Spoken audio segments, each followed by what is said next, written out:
Merhaba arkadaşlar. Bugün sizlerle Scratch derslerimizde 9. videomuzda karşınızdayız. Bugün sizlerle ses ve hareket bloklarını beraber işleyeceğiz. Sol tarafta bulunan ses kod bloğunu açtığımda burada sesle alakalı kodlarımın olduğunu görüyorum. Şimdi bunları nasıl kullanacağız? Onları işleyelim. Öncelikle projeme isim veriyorum. Benim projemin ismi ses ve hareket kodları dedim. Şurada kedimi siliyorum. Kedi yerine istediğim bir kuklayı seçiyorum. Kuklamızı nasıl seçiyorduk? Bir kukla seç butonuna bastım. Ben burada dans eden bir kız yapabilirim. Mesela şurada bir balerin var. Balerini aldım. Balerinin nerede dans etmesini istiyorum? Arka planında bir dans salonu gibi bir yer olmasını istiyorum.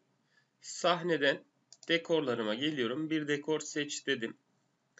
Burada benim işime yarayabilecek şurada bir sahne efektim var. Bu kızı burada dans ettirmek istiyorum. Ve üzerine de bir müzik efekti vereceğim. Öncelikle balerinin kostümlerine bakıyorum. Bak, kostümlerimiz olmasa bunu dans ettiremeyiz. Bak balerinin 4 tane kostümü var. Birinci kostüm, 2, 3, 4.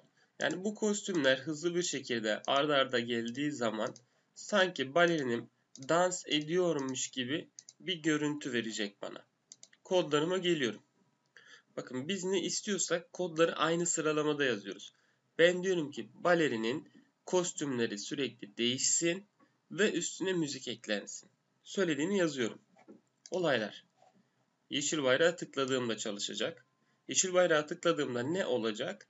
Balerinin görünümü sonraki kostüme geçecek.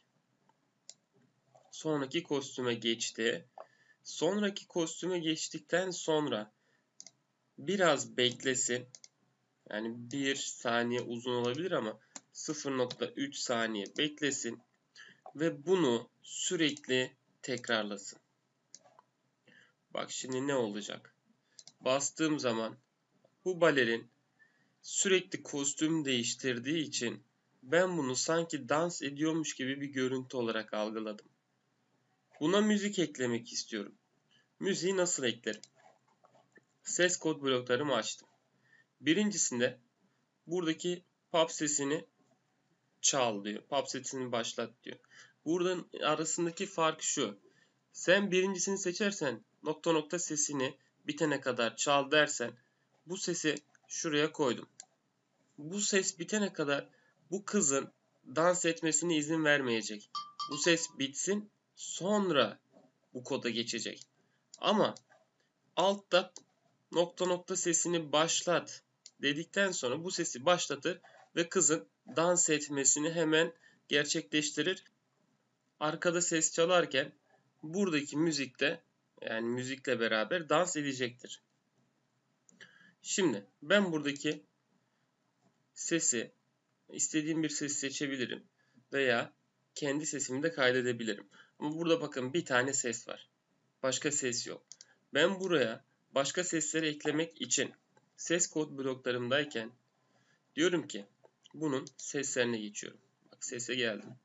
Seste bak bir tane burada ses var başka yok. Şuradan bir ses seç butonuna tıkladığımda istersem bilgisayarımda olan bir sesi istersem de burada bunun içerisinde olan bir sesi ekleyebilirim. Seslerime bakıyorum. Kızın dans ettiği ne olabilir? Hareketli bir ses olsun. Döngüler olabilir. Biraz daha uzun.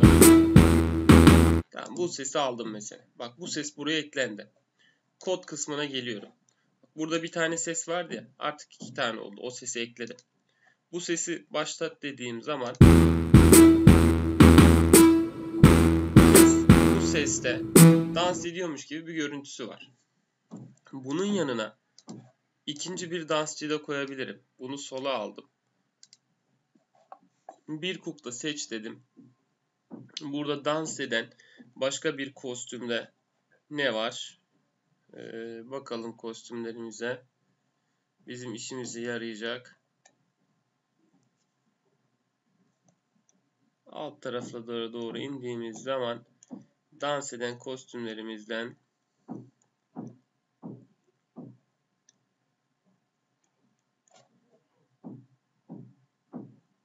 şunu aldım mesela. İkinci kazan. Bunun kodlamasına yine başlıyorum. Diyorum ki yeşil bayrağı tıkladığımda bunun kostümlerine yine bunda 4 tane kostüm var. Ne yapacak bu? Sonraki kostüme geçecek görünümden. Sonraki kostüme geçsin. Bu da aynı şekilde 0.3 saniye beklesin. 0.3 saniye bekledi ve bunu sürekli tekrarlasın. Bakın buraya müziği eklemiyorum artık. Çünkü birincisinde buraya müzik eklediğim için bu müzik zaten burada çalacak. Buraya da aynı müziği eklersem sesler üst üste binecek. Yani zaten yeşil bayrağı bastığım zaman hem bu başlayacak hem bu başlayacak. Müziği bir defa başlatmam benim için yeterlidir. Başlatıyorum.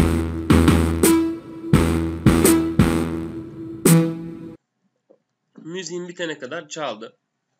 Bunu da şöyle diyebilirsiniz. Bu sürekli tekrarla. Ne olabilir? Bu sesi başlat. Bu sesi başlattıktan sonra diğerine geç. Bir daha başka müzik ekleyebilirsiniz altına. Mesela gelirsiniz seste. Bir müzik daha ekleyelim. Döngülerime geliyorum. Biraz daha farklı müzik. Bunu ekledim. Geldim. Nokta nokta sesini başlat diyebilirim. Bak bunu alt alta koyarsam şu sesi de başlatır. Bunu altına koyarsam 2 tane ses üst üste binmiş olur. Bu sesimin uzunluğu ne? Diyelim ki 5 saniye. Diyelim ki bu sesi başlat. Şu alta 5 saniye bekle kodu atarım. Sonrasında bunu tekrardan başlat dediğimde bu ses yine çalmış olacaktır. Geliyorum. Nerede o? Şu sesi aldım.